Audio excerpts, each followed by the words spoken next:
There's a lighthouse on a hillside that overlooks life's sea. And when I'm tossed about, it sends out a light. Keeping it real, and today again we have Joyce with us, and we're going to talk about forgetting our past.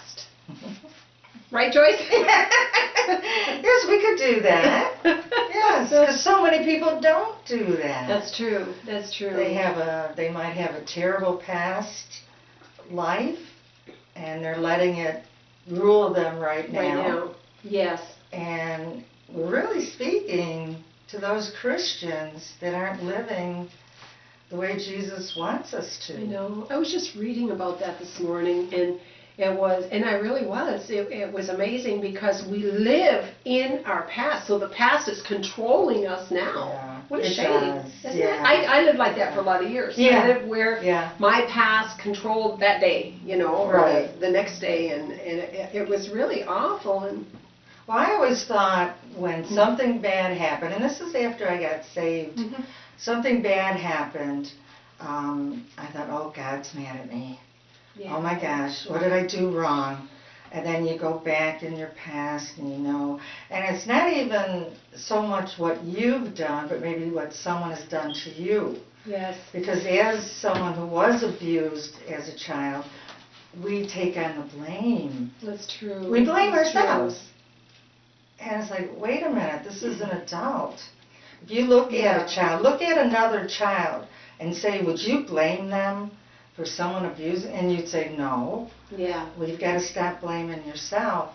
That's true. And stop living in the past. And I really believe that the start of living in the past, and this is so hard, is forgiveness. Really? You've got to forgive. And that is hard. That is hard. People do not forgive themselves. That's true. And you've even got to forgive your abusers. That's hard. Yeah. That's hard. Wow. It is. I've had Christians say, I'd never forgive him. I can't. Yeah. You have to.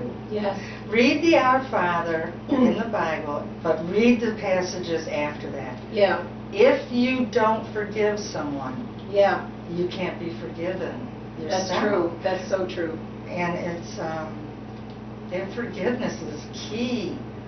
God doesn't want you living in your past. You are forgiven. And what does he say after that? He goes, I will remember your sins no more. So he's forgotten them. Yeah, he's but we bring them up. It's like, hey, Lord, do you remember that day in 1972? It was a Monday. Yeah. And God's like, well, Joyce, I forgot all about that. Yeah. You know, don't bring it up. But we do. We bring it up and we bring it up. Yeah. And it's like, oh my God, I was just a terrible person. And then when we live in our past, what happens is it robs us of our joy today. Yes. Oh my gosh. The joy of the Lord is our strength. Oh my so if we're robbed of our joy, we have no strength. I have that marked. Nehemiah 8:10. Oh, yeah? Okay. The joy of the Lord is your strength. Yes. And those people that he said it to, I was reading that this morning. Nehemiah, not Jeremiah. Nehemiah 8:10. These people had found out what the Lord wanted. And Ezra, I believe it's Ezra, and Nehemiah were together. And the Levites they were talking to, and they said, do not grieve, for the joy of the Lord is your strength. Be still, for this is a sacred day, do not grieve. And they found out, the people, when they heard God's laws and realized how far they were from obeying them. That's true. They were far. They found out. And but Ezra told them they should be filled with joy and celebrate, and then to give gifts to those in need. So if you're sitting there feeling sorry for yourself, you can't be used of the Lord. That's right. That's and this struck me. It's like, it's so awesome. It's like joy. No one can take that away. Yeah. No situation, because it's from the Lord. It's not I'm joyful because, I got money and I got a car and I'm, well, what happens when it's taken away? Where's your joy if it's not in the Lord? That's true. And you know that what you said there too was about giving. I think I get more joy when I give. Even if it's just something simple. Even if it's a lipstick. I got an extra lipstick here. Did you want some? You gave me one time. I got a lot of joy out of that. No, but I really, you do. You feel so good. And especially if someone says, oh, I really needed that. You know? And it's like, oh, wow. And you feel so good inside. So that's part of your healing too, I would say. It is. Yeah. Because you got to get off of yourself. Exactly. Other people are hurting, and other people, it's like, oh, someone else has it worse than me. Yeah. You know, I had it bad, but, you know, others are hurting. And if they can use a word of encouragement from you, even though you're hurting, they'll see Jesus in you. That's true. That's true. And this is what it's about, and that forgiveness. And I had to go through that recently. And I read Charles Stanley's In Touch magazine every day. And I rip out the pages that are good. And I mark them. This is from last year, November. He says, a resentful spirit grows into a terrible burden. Oh, look. I brought him from home. That might be my friend. Oh, I'm sorry. I didn't mean to kill him. But a resentful spirit grows into a terrible burden. The Lord knows it. Forgiveness is best even when it's difficult. Yeah. Because then you release those people for God to take care of. It's a burden. Now, here's a question, and I've been asked this years ago, but I want your side of it. When, say you've been abused, and you forgive your abuser, you forgive them, and you really mean it, but where do you draw the line? Let's say a marriage, and this is where the question came to me. It was a couple, and the husband was really abusing the wife, and he wasn't really wanting to serve God or anything, and she was going through a really hard time. Well, she ended up leaving. She had to, and she did forgive him, but she was told, well, he's your husband and you should go back to him. And she did try it. Yeah. And I mean, it was terrible. She got right back into the same old thing. So where do you draw the line when you forgive? Is there certain steps that you take that you don't cross back into that line again to be abused again? Because you've got to love yourself, right? That is hard. It's hard because we're to love our enemies. But there is a line. You do not go back to your abuser. I don't care. He gets therapy. If you want to save the marriage, if you think, well, I really do love him, but, honey, you need therapy, I'll come back to you. We'll go together. But you do not stay in an abusive. There's a person in my life now that was terribly abusive. I don't see him.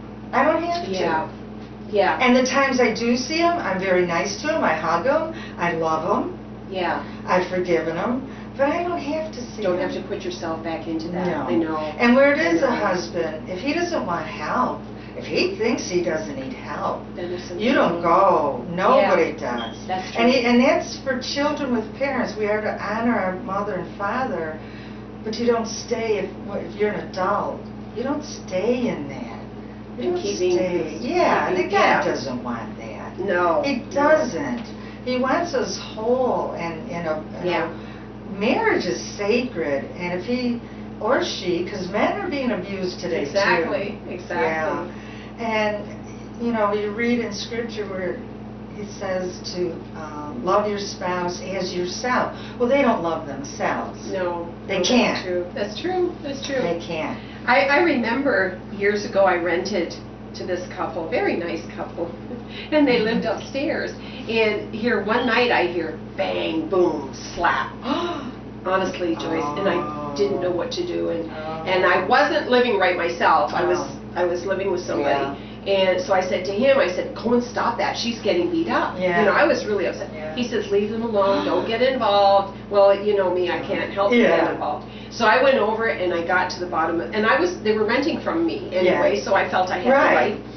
So I opened up the door, and what we did was, like, they lived upstairs, but we shared the kitchen, so I knew they had to come down and cook sooner or later. But I opened up the door and I yelled, stop fighting, now. And dead silence. Well, the next morning, the guy comes down to make his coffee. Okay. And his name was Irvin. And I said, I blasted him. I said, you had no business hitting that woman. If I ever hear that again, because I was in a relationship, I was getting beat up all the time. Yeah. But, you know, and so I said, if I ever hear that again, Irvin, and he goes, what, Ann? And he looked at me and says, I never touched her. I says, Irvin, I heard it. I heard the slap. I heard the thud on the floor. He says, that was me. Honestly, Joyce, honestly. And he pulled up his shirt. Oh, she had stabbed him. But it wasn't a deep stab, you know. It was a skin stab. Oh, man. Oh, my God. But he needed help. He needed the help. Oh. And so it was like, oh, my God, Irvin, I'm sorry. And he had his little cut-out bandage. He says, she took a knife to me. But he says, I wouldn't touch her. He says, I love her. And he did love her. Well, then she came down. He ended up going back upstairs with his coffee, and she came down. And I said, Sharon, why? Like, why get to that place? Yeah. She says, I'm just not taking it anymore. And she was a big crusher. I mean, she was 3 times the size of him, you know. But she was just, I'm not taking it anymore. If he says something I don't like, he's going to get it. It was like, oh my God. So, you know, needless to say, their marriage didn't last very long after that. That's good. But it's strange how there are a lot of men in abusive situations. And, they are. You know, we tend to think it's just women, and it's not. Well, the man is too embarrassed because 9 times out of 10, the cops are going to laugh. Yeah. Oh, come on, go back there, and, you know. And so, yeah, the men have to be careful, too, and get the help they need. But, it's crazy. yeah, it is. Yeah. And all these things from our past. I know when I was in that abusive relationship for 12 years, and when I finally broke away, I used to have nightmares. Wow. Yeah, nightmares that he was coming after me. And he wasn't necessarily coming after me to hit me. He was coming after me to say, I'm sorry. Oh, gee. Take me back, I'm sorry. Yeah. And I would wake up in a sweat, and I'd be shaken. And finally, I had to pray. And I said, Lord, please take these dreams from me. Because it was just like reality again, you know. And it's something, but I have just realized this last few years, where the past is over. It's over. It's over. Let it go. And that means even last year. Yeah, exactly. Because we're all going to sin. Yeah. But you got to come right back to God's forgiveness. Yeah. He gives it instantly, and then you do your best not to do it again. Yeah. You know, don't keep sinning.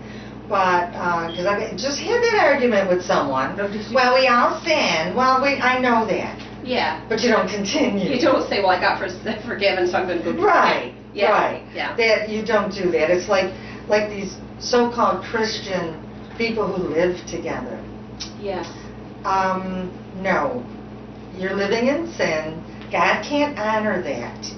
And when you live in sin, He can't bless you. That's the big thing. You don't get His blessing. That's the big thing. It's like a child. You know, you get mad at your kid. You think of a punishment. Okay, he needs to be punished. He's still my son. Yeah. I didn't disown him. Well, God doesn't disown us. Yeah. Yeah. But if you don't have that remorse, if you don't change, then He can't. And I want His blessing. Yeah, exactly. You know, I want Him. And He wants to bless us. Yes. He wants to. And it doesn't mean material things. Yeah. I'm not talking that. Exactly. I'm talking spiritual blessings, where when something bad happens, you're able to withstand it because you know that God is going to take care of it. Yeah. I mean, He's awesome when you're walking right with Him and looking. I've lately been thinking about the actual crucifixion and what Jesus went through. Mm-hmm. I mean, brings you to your knees. Exactly. You know. Yeah. What did he go through? He could have stopped it at any time. Yes. And exactly. I know as a child, and every child, the ones that are being bullied today, when you're made fun of, when you're mocked, that's a horrible thing. Yeah. Yeah. But Jesus could go through that for us, knowing the result, knowing he was going to rise again. It's like a doctor who does surgery. He doesn't want to cut you up. He doesn't want to hurt you. But he knows, hopefully, the end result. He has hope that, yeah, this is going to turn out for this person. Yeah. Because I remember having surgery, and it's like my doctor would come in, all smiles, and I'm like, what are you doing? This hurts. Leave me alone, you know. Don't come in here all cheerful. But he knew that in a few days, in a week, in a month, I'm going to be up and about. Yeah, and better. Yes. In a better situation. Yes. And that's how Jesus could go through that. He knew. And he was obedient unto death. He even forgave someone on the cross. He was still forgiving and doing his ministry up until the moment his humanness died, his being human. And the other thing was, don't ever think Jesus isn't with you. He was with the guy on the cross. That's true. That's true. He was with them. Yeah. How much more is he with us? Exactly. So, don't say you can't forgive, because you need to. And that forgiveness is for you. We misunderstand that too. Yes. Oh, that's true. I'm letting them off the hook. No. I know. No. If they're not saved, believe me, they're going to get punished. But if they're saved, let God deal with it. And you're right about the forgiveness is for us. It's for us. It is, because we release.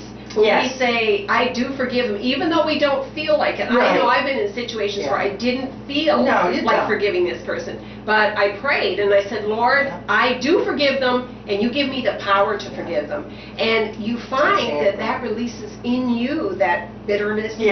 How could they do it to me? Right. You know, and things like that. And it sets us free. And that's where our freedom comes. I woke up this morning and I was thinking, it just came to me, you know that old song, Take Up Your Cross and Follow Me? I saw that on Facebook. Oh, did you see that on Facebook? I couldn't help but post it. And I thought to myself, I've heard so many people, and I've been guilty of this myself, saying, oh, my cross is so heavy to bear. You know? That's not what it means. It's not. Did you agree with what I said? Yes. Yes. Oh, yeah. It's like, to take up the cross is to give all. To Jesus. All of it, 100%. Because I thought about Christ when he was walking up, pulling the cross, you know, and I thought he could have thrown that cross and said, "Why should I bother?" and call the angels or call on God and say, "Get me out of here." You know. But there was a perfect mission for him to do, a perfect plan, and he knew it, and he wanted to go through with it, even at the terrible suffering that he went through. Right. And here's us. I don't have a car. My cross is too heavy to bear. I know. You know, and unforgiveness, I think, is a little bit of pride. Because you're saying, how dare they do that to me? That's true, too. No. You get a little bit too much pride if you're not forgiving. You've got to forgive. Because it's not Let about us. it go. Right. It's not about us. Right. And it's not really to us, especially if it is the world. It's because, I mean, Paul, he's a perfect example. I mean, that man stood there when Stephen was stoned. Saul. He was Saul then. Yes. And for the Lord to call this man into ministry? Oh my gosh. That's true. Read about Paul. I mean, he is, what he suffered. He said that he's learned to be content in every situation. And let me remind people, he was in a dungeon. He was in filth. He didn't have cable. He didn't have internet. Yes. He didn't even have books to read. He was chained, and they sang. Yeah. Him and Silas sang. So if you think you can't forgive, he forgave his jailers. Yeah. You know, and this man, I can imagine when Jesus first talked to him, how afraid the disciples were. They didn't want to go to him. That's true. I'm not going to that man. I agree, though, because you never know. Oh, You know, they would never know. But don't you find that forgiveness and all this all put into one is when we die to self? Yeah, that's it. When we don't care. Yeah. Like, you know, say someone Yeah. says something about you, Joyce, and you say, well, I really don't care because I'm here. This isn't our home. Heaven is Right. heaven is our Oh, home. yeah. We're just passing through. Yes. And we have a job to do. And it's like, well, say what you want because Satan is going to make sure people talk about you anyway. So it doesn't matter. Yeah. And if we can get that mindset to renew the mind Yeah. and to say, okay, it doesn't really matter. I can forgive Right. because I can leave them with the Lord Yeah. and go forward. That's where we get our joy, we get our peace, We get our forget our contentment. past. Yeah. I think, now I don't know if it's the same with you. We went through abuse a little differently, but I can talk about it with like, so it happened. Yeah. I mean, it was bad. I got through it. The Lord, I can see now as a Christian how the Lord was with me. Yeah. And it's like, okay, now if Jesus came down and said, Joyce, I'm going to give you a wonderful past with wonderful parents, but you won't know me. Yeah. Say, oh no. Yeah, exactly. It brought me to Jesus. Yeah. All that suffering Yeah. brought me to Jesus. These people will have a so-called good life. Yes. And if Yeah. you don't know Jesus, you don't have a good You life. don't. You don't. So it's like, no, I'll take it. Yeah, yeah. I mean- Now, Joyce, what would you tell people today that's watching this video that have been abused, maybe as a child, or maybe they're in an abusive relationship right now? What real advice would you, like say a child, if you Yeah. say, well, you need Jesus, and they're saying, well, Yeah. I'm in this situation, how am I going to get out of it anyway? You mean if he's a child now? Yeah, say it's a child 10 years old that just happens to click on this video, and they're being abused. Well, What would you say? it's hard because you'd have, everything's so secretive, and they blame Yeah. the child, and they tell the child, if you are definitely being abused and you know it, you go to someone who will finally believe you. You have to might knock on a few doors, Yeah. but you have to get out of that abusive situation. If you're being beaten, show the marks. Go to a hospital maybe, but Start go talking. if you know someone in church, if you know a pastor. Yeah. If you have a favorite aunt. There's always a reason, and I don't give excuses. Yeah. But who's ever doing it needs the help too. And but for these children who are so neglected, you know, I know. they've got to find that adult. You might have a favorite teacher, counselor, Yeah. you know, somebody. Back when I was, it wasn't so out in the open. So if you had asked me if I was abused, I would have said no. Yeah. So I didn't know. I was in denial. I lived in denial till I was in my 40s. I didn't let anything hurt me. Yeah. Nothing hurt me. I would get up the next day. You know, I was okay. You knew something was wrong, but you didn't know what it was. Yeah. Because yeah. my mother was bad. She treated me pretty bad. But I still tried to win her love. Yeah. Because I always thought, well, she's my mother. Yeah. So as I got older, I thought, well, she doesn't like me, but she has to love me. Yeah. And she didn't do that either. It wasn't until I was older that I realized it. But you try and get that. You try and get that love. Yeah. Yeah. And no matter what I did, I couldn't win it. I couldn't do anything. But back then, you didn't tell anyone. Yeah. Today, it's out in the open. I think you just have to keep knocking, keep trying. Yeah. Yeah. To get the help. You know, I wouldn't know what else to do. And certainly not blame yourself. No. Because it's not your fault. It's no. not. But for those, I think, that are adults that aren't letting their past go. I brought this book. This is a wonderful, Okay. it's a Bible promise book. And this is a King James, which is good. Yeah. And last year, I don't know, I let Satan get a hold of my thinking, and I had fear. And I went right to fear, Okay. and I started memorizing. I'm like, I don't have any fear. What's wrong with me? But it happens. Yeah. It does. Satan comes, and in the form of other nice people. Exactly. And so I mean, it's got everything in this. I just love it. This is my second one, because the other one, you know, if you need faith, you're afraid of death. courage, comfort, there's belief and anger. I had a lot of anger. Oh my gosh, you do. That's true. You got to get rid of it. Yeah. Pray. That's true. Memorize something. And I had was on medication, gosh, for over 20 years, and I don't want to be on it anymore. And I thought, I know it's in here.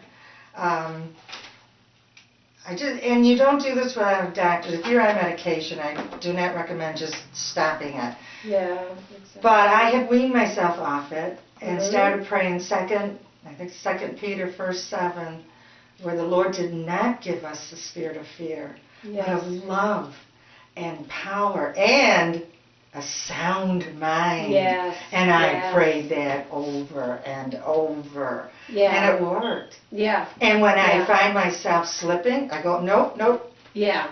He didn't give us a spirit of fear. Satan does. That's right. Everything negative is Satan. Exactly. Everything. And I get tired of hearing, why did God let that happen? No. Oh, I know. You know, and they blame God, and God is grieving just as much as you. Yeah. You know?